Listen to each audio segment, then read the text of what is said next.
Welcome back to Historically Evaluated. I'm today's host, Dr. Ha Tundadakala, and today we will be taking an in-depth look at a phenomena that's taking the world by storm: global warming. As usual on this program, rather than bothering with science and reason, we will use a much more accurate approach and evaluate global warming using historical anecdotes that are 100% factual. Let's start off by clearing up a misconception. As some of the more astute among you are already aware, the Earth isn't really a globe, but in fact is more of a hollow shell that exists through 6 dimensions, so the global bit is really kind of a misnomer. This was proven in 1772 by Nikola Tesla, but was kept secret by the powers that be for reasons. Regardless of the global bit, the warming is coming, and if we take a look back at temperatures recorded way back in the day, we can see how the worldwide temperature has followed a bit of a cycle throughout the years. Looking at this graph, you may think that it would have made more sense to put the present on the right so that it could be read from left to right as time goes by. And if you thought that, you are an insensitive bigot, because this is an Arabic graph and not everyone is the same, so try and open up that mind of yours a little. Putting your bigotry aside, and going back to the graph, we can see clearly defined peaks and valleys, and each of these can be easily explained if we look back at history and what was happening during these time frames. Science tells us that global warming is caused by increased levels of so-called greenhouse gases that create the well-known greenhouse effect. But from looking at the graph, we can see that warming occurred long before science existed, and since science invented greenhouse gases, that must mean it happened before there were greenhouse gases as well. This indicates that there is some other force at play driving temperature fluctuations.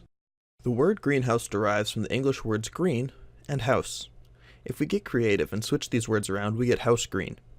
Sound familiar? It will in a moment. If you remember back to your elementary school history courses, take another look at the graphs. You will probably notice that each peak coincides with each of the great lizard wars, led by the mighty reptilian nobles, House Green. House Green holds the greatest influence in the underground political landscape, and is solely responsible for orchestrating the reptilian rabble into effective action. Usually these beasts reside underneath the Earth's surface, where temperatures are higher and more suited to them, but they desire nothing more than dominion over all the Earth. It is believed that they have learned to control the temperature of the Earth to some degree, but massive timescales are required for them to do so.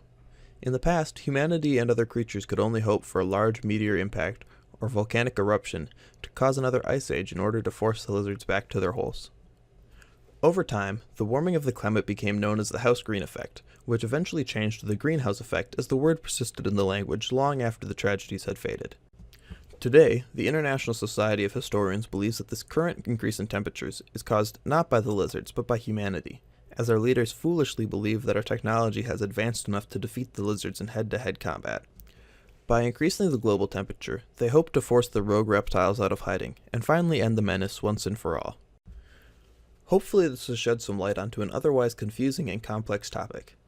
If you have any questions, feel free to leave a comment and subscribe to get our Reptilian Survival Guide as soon as it's posted. In the meantime, should the invasion come, your best bet will be to leave a like on this video and duck into a fridge to try and ride out the storm.